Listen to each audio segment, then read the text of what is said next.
It's one of the most dangerous times of years for drivers. Deer crashes spike between October through December. That's just one of the reasons you may be noticing more dead deer. Sarah Wilson joins us with more on that. And Sarah, I definitely have been noticing that. James, you and me both, and it really does seem like they're everywhere. And the cleanup process depends on where you live.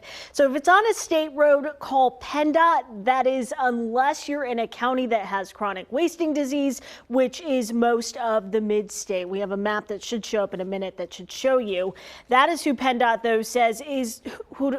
The Game Commission is what PennDOT says to call if you do come across one.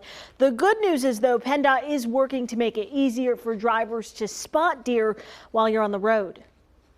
We cut down trees, we might cut scrub brush, things like that, just to try and give you a chance to see a deer.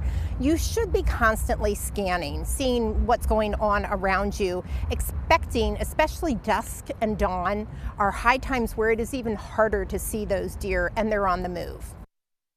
And that, of course, is why you're likely seeing so many dead deer on the road. I did reach out to the PA Game Commission to ask about cleanup. They say they do hire an independent contractor, depending on the county, to take care of that. James, we're hoping to speak with them for an interview later.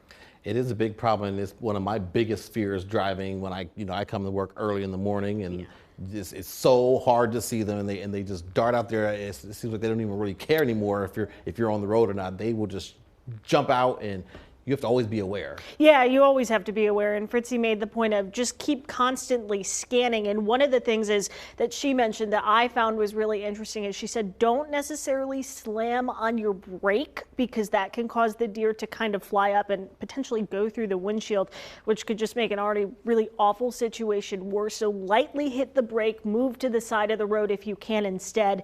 And that should be at least a little helpful in what's a very scary situation. Absolutely. Good advice. Sarah Wilson, thank you so much for being with us this afternoon and bringing us that story. Hi, I'm Eric Finkenbinder from ABC 27. We're excited to announce the new ABC 27 News Plus app. Live stream newscasts or watch content on demand. This is different than the ABC 27 app on your smartphone. You can check this out at home, and it's very easy to use. With a Fire Stick, go to the home page, scroll down to search. From there, enter ABC 27. Move over to the apps, and there we are. Click the icon and install. It's just that easy.